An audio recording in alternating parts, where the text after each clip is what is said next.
Hi everybody, absolutely great to be here. I'm Hilary O'Dwyer, founder of Fictitious Consulting, your virtual CFO.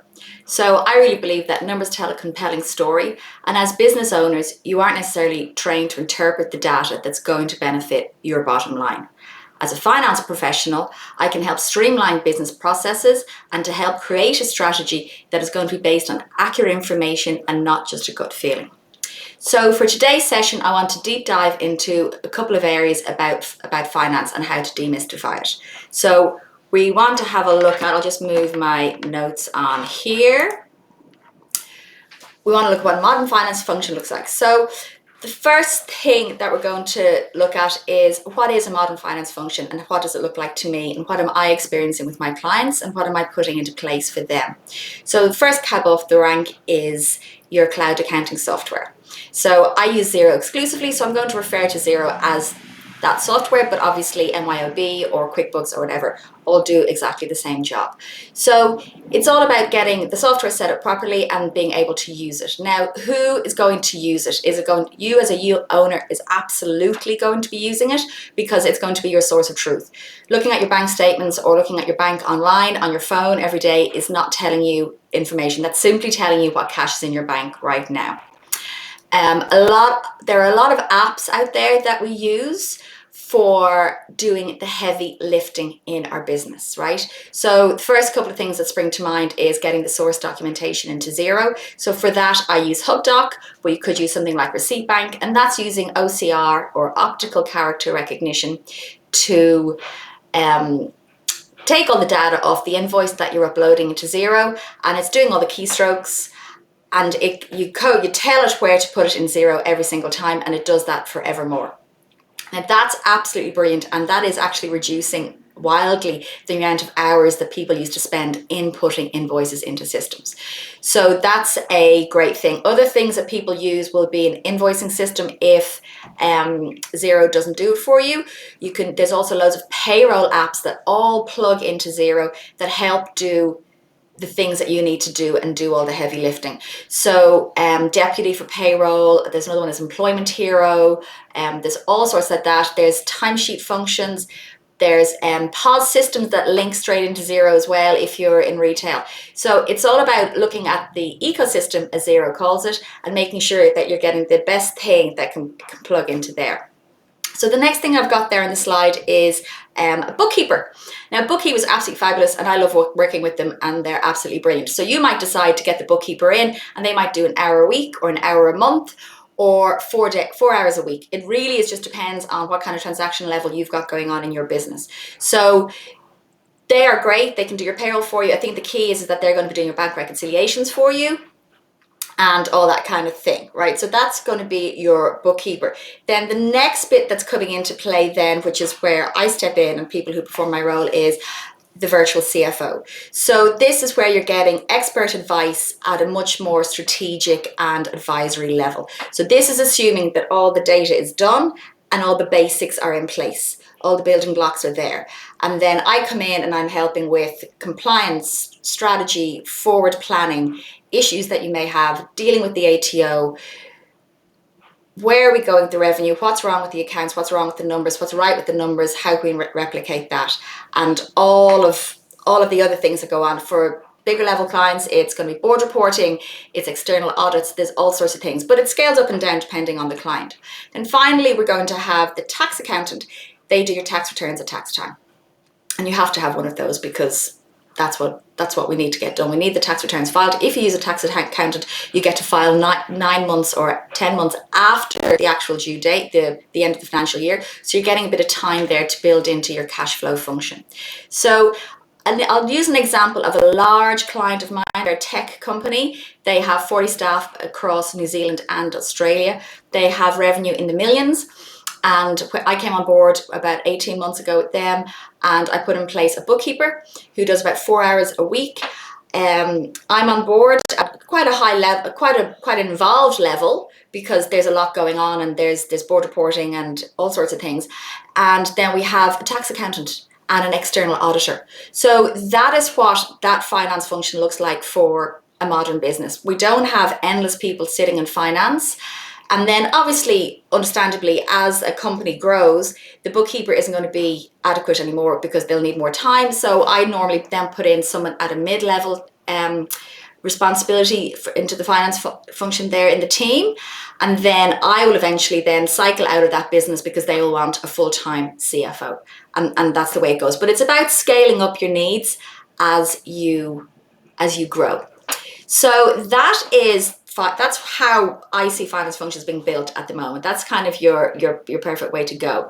So if we move on to the next topic, we've got your profit and loss. Okay, so I've got a little graphic here that is showing us what goes into our profit and loss. Now, your profit and loss gets automatically built as soon as you do all your coding in Xero, right? So if you're getting all your banks reconciled and all your invoices are coming out of Xero and all your bills are going into Xero, you're going to have a great P&L that's going to tell you lots of information.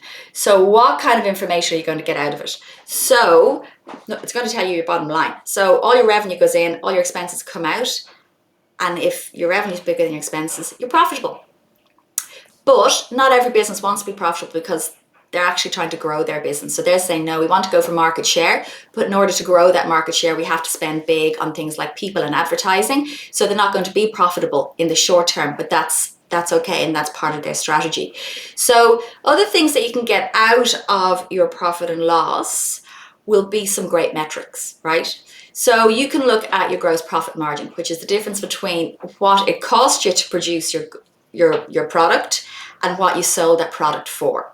And that margin or percentage can be benchmarked against other people in your industry. So if, say, for example, like a SaaS industry, a SaaS business, their margin should be around 95%, and that's what they're going to be valued on. If their margin is at 50%, investors might look at them and go, oh my God, what's going on here? Another great thing to look at, for example, would be your salary as a percentage of your revenue. So every time you make a new sale, let's say the sale is $2,000, and your salary percentage is around 60%. That means $1,200 out of that $2,000 is gone in salary straight away. So it's a way for you to think about when you're quoting jobs to see, well, where am I going with this? Is this metric in line with where I expect it to be or where it has historically been? Or do I need to actually look at trying to take that down? Other things you can look at would be your effective tax rate. But for this, you need to make sure that you're putting your tax cost into your books, which so many tax accountants don't send on to the business owners. And then you can actually work out what your effective tax rate is. So you can then say, right, well, if my bottom line is 12 grand and my effective tax rate is 20%, then it's going to be approximately, I don't know, maybe 2 grand or whatever of that is going to be my tax, and I'm going to put that into my Xero file, and then I can see my profit after tax, rather than constantly going, oh my God, it's a mystery to me how much this is going to be. So there's lots of ways to make sure that you're getting as much as you need out of that profit and loss account, because it's just rich with information. The other things you can look at is, well, why are my expenses so high? And if you're actually reviewing these things regularly, you get to see how much things are, right? So you have things that aren't movable for you. It could be rent isn't a movable one, or payroll because you have to have the people to make the product. You get to see what your discretionary spend is, and you also get to see what your gaps are. So you could say, well, actually, I've got a little bit of spare cash there. Where's my marketing budget at? Can I afford to put some money into that and actually start to spend some money on acquiring new customers? So it is important to stay on top of your numbers and to really, really know your numbers, because it's just arming you with information that helps you make the next decision. So I think that's kind of it for profit and loss. So I think for our next topic we'll go on to is the balance sheet. Now, the balance sheet is something that a lot of people forget about, and it's one of my favorite things because things go to the balance sheet to die. So let's pause there a minute and just look at what is in a balance sheet, right? So number one, you've got all your assets. That's things that you own. So first cab off the rank is your bank accounts, right? That's yours. That's your money that you own, right? Now, you also have a credit card debt. So when I design a balance sheet for a client, I always put the credit card with the bank accounts, because I just want to see the net money that's available to the business, because in principle, you're going to have to repay that credit card at some point. So if you have 10 grand in cash, 6 grand credit card, your actual cash is 4 grand. And that's how I think. And I go, right, well, you've got 4 grand really. So if we're going to do a cash flow, we need to only work off a 4 grand starting point. So other assets that you're going to have if you're not getting paid for your services or products straight away is your receivables, your accounts receivable, or the money that your customers owe you. Now, your trading terms might be 30 days after invoice date, or 60 days, or whatever that may be, or you might have specific terms with a larger client. I see that a lot, where really large companies just go, no, we're 90 days, we will pay you 90 days, which is really difficult for a small business to cope with. But if you're planning for it, you can absolutely manage to get through it. So that's the other asset on your balance sheet, right? So you have your bank account, you've got the money that's due to come in, and you want to know when it's going to come in, which is important for your cash flow, which we'll get to next. Now, the other asset you have at a personal level, which people don't necessarily think about, is your superannuation. That's an enormous asset for a lot of us. So you're always paying into that. It is worth something, and it is worth bearing in mind, because looking at your P&L and your balance sheet, you can also apply this to your personal life, not just your business. Then, of course, we have fixed assets, property, plant, and equipment. You might own your car. Your car might be part of the business. You might have a premises or not. You might have equipment, right? So these are all assets that you have in the business, and they are all super, super important. Now, going against all those assets are your liabilities, and this is money that you owe. And where you're going to owe money is on your credit card, which I've touched on already. Now, bills to be paid, which I've got there on the graphic, or your accounts payable. That's your supplier invoices coming in. It's really, really important to get your supplier invoices in and have them in zero, because then you know what you owe. If you have them floating around on email or on the desk or in your mind, that's no good to anyone, because you can't plan. And also, by putting them into zero, you make sure that you're not going to duplicate a payment, because you might end up just going, I've paid it twice and all the rest of it. So we've got bills to be paid. So I always say to people, make sure you're taking the terms that are on that invoice. If the terms of that company is 30 days, take the 30 days. Don't take 35 and take the piss, but take the 30 days, because that's the terms, because you're stretching your cash flow or your working capital. Now, the big one that we all slightly dread is our ATO debt. And ATO debt comes in lots of forms. So we've got GST, obviously, which is the big one. We've got income tax debt. So you do your tax return, you haven't paid enough off through your installments all during the year, and you owe a residual amount on it. And you've got PAYG, right? So that is from your payroll. So that's the tax that you deduct from source for your team or yourself, and you have to remit that to the ATO. So people fall foul of those. And there are ways of obviously dealing with that and being able to say, right, well, okay, I can put a plan in place and all the rest of it, but we're not going to jump into that now. But you basically just want to know what you've got, what you owe. So the other one I have on there is super payable for your staff. So every time we do a payroll, Xero creates the expense of super, and it also creates the liability of super, which doesn't get extinguished until we pay it every 3 months, right? So that is sitting on your balance sheet, and that can build up without you thinking about it. And then I have on there your mortgage. That's also a liability. It could be, again, if it's your personal balance sheet, or if you have a mortgage on, or a chattel mortgage on some equipment, or a business premises, if you're lucky enough to buy a business premises. Now, the other thing don't forget before I come off this slide is there's a great way of being able to see these things on your dashboard in Xero. You can highlight these accounts in your Xero file to make sure that they turn up on your dashboard. So every time you log into Xero, you can see what your GST balance is, see what super is, see what income tax is, and know in a snapshot what you owe at any one time. But we have to remember that is only going to be accurate if the data entry is accurate. And that comes down to your bookkeeper or you, and making sure that that's getting done adequately, or someone like me coming along and reviewing the Xero file every month and going, hold on a minute, we need to move things around. I had an example there last week where a bookkeeper was putting a bunch of stuff to the balance sheet because she didn't know where else to put it, and it was full of expenses and GST. and the GST hadn't been claimed in the BAS returns, so the client was out of pocket on the cash, and also the P&L was under in expenses, so we didn't have a clear handle on how the business was actually performing. So by having a look at all that stuff and doing a zero health check, you clean it up and you get yourself up to where you want to be. So that's your balance sheet. Again, there's a lot of information in there, but that is just a bit of a brief overview. So we will go next to cash flow forecasting. So this is possibly the one thing that I'm asked about the most with my clients. It is arguably the most important thing to know about, because really, when we're trying to keep our business moving and when we're trying to keep it going, we're not that focused on our P&L and going, am I profitable and all the rest of it. And obviously it's great to be profitable and to be thinking about tax planning and tax efficiency, but it's really about cash flow and going, can I pay, during COVID times, can I pay the bills? What bills are coming in? Where am I going to be in 6 months' time? Where am I going to be when JobKeepers ends, for example? So we all know what our balance in our bank is right now, because we log onto our phone and we have a look and go, oh, that's how much I've got in the bank.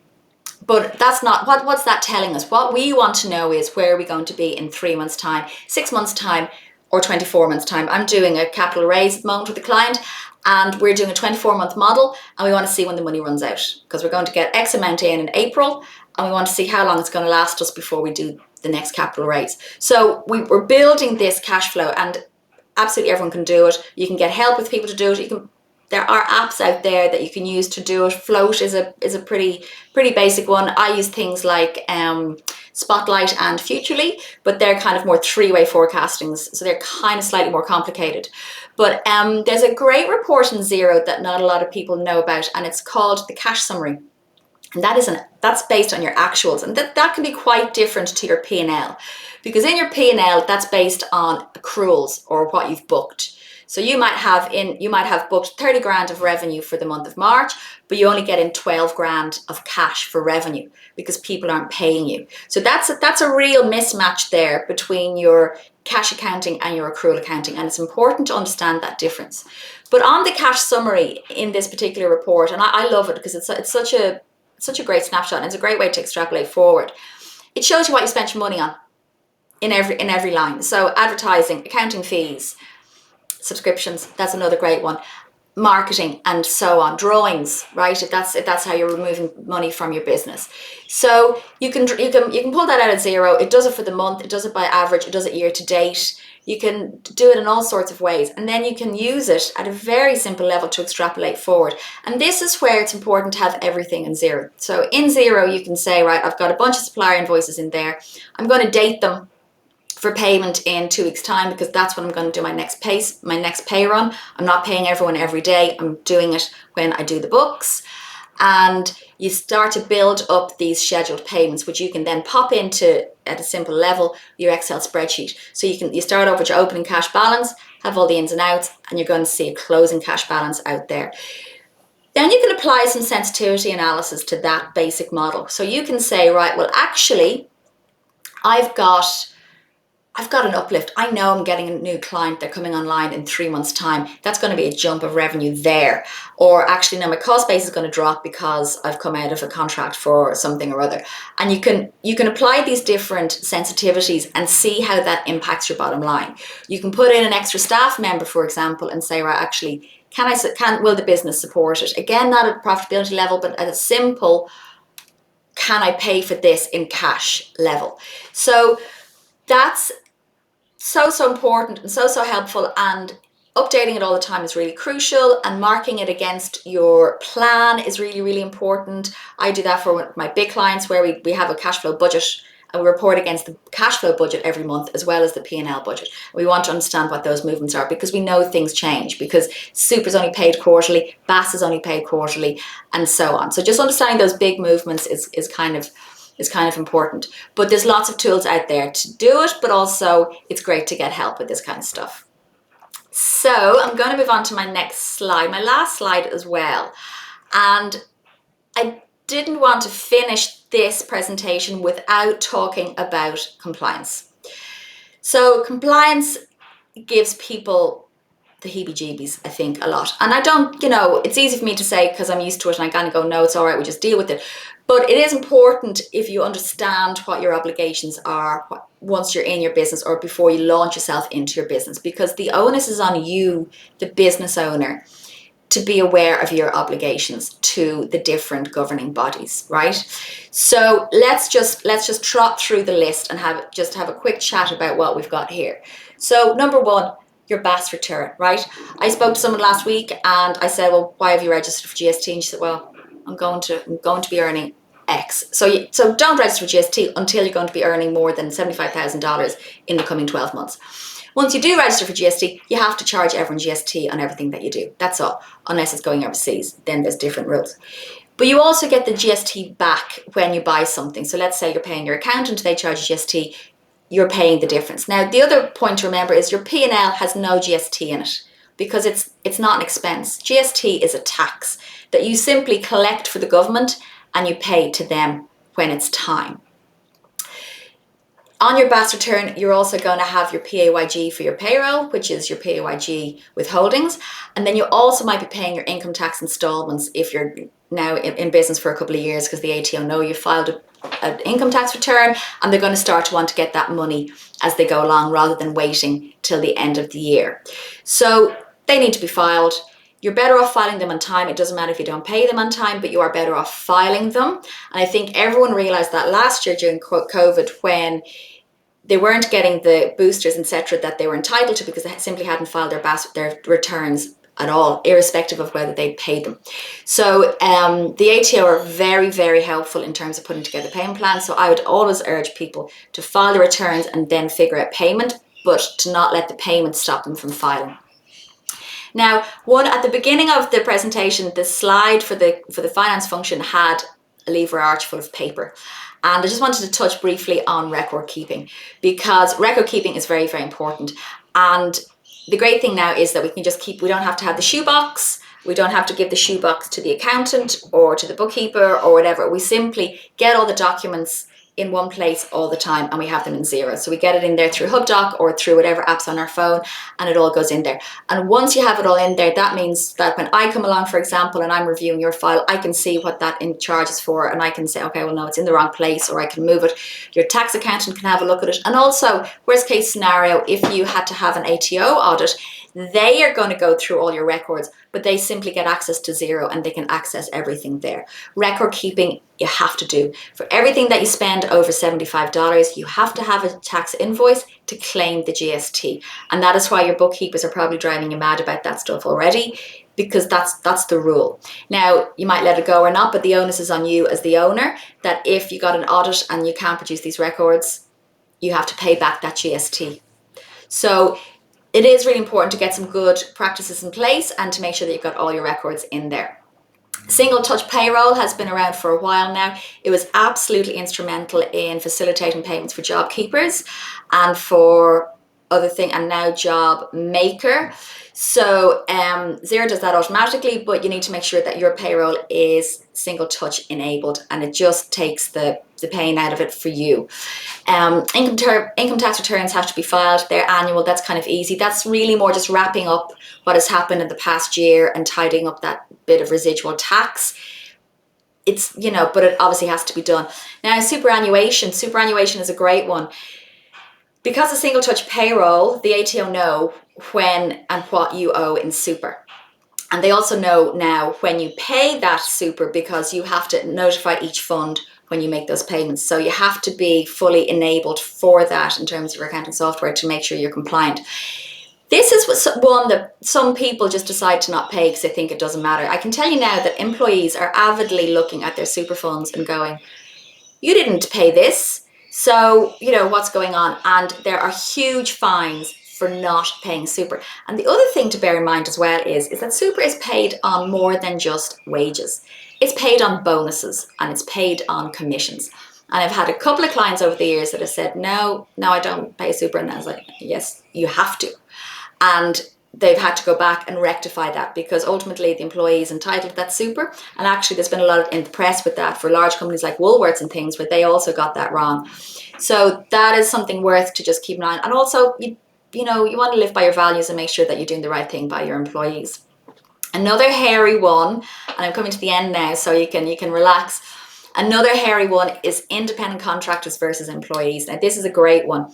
So let's say someone's coming into your business and they're saying, I'm going to do X for you, and I've got an ABN, so I'm just going to invoice you. No need to put me on payroll. And you say, yeah, that's great. I don't want the hassle of having an employee. That's not their decision to make. That is your decision to make as a business owner, because the onus is on you to make sure that they are either an employee or an independent contractor, and there is a difference. So let's say I'm coming in to do, I don't know, a bunch of work for you, but I come into your office, you tell me what to do, you give me a computer to use, or the materials to make the goods with, and you're directing me, that's technically an employee. That is not an independent contractor. There's a great tool on the ATO website that helps you decipher where you pop out. And at the end of the day, if you don't withhold tax from that person and treat them on their ABN, and you're cut out, you have to pay all that tax to the ATO that you didn't deduct in the first place, even though it's not your tax, it's the person's. So just something to think about, because there are plenty of things that you can fall foul of. And then finally, this payroll tax.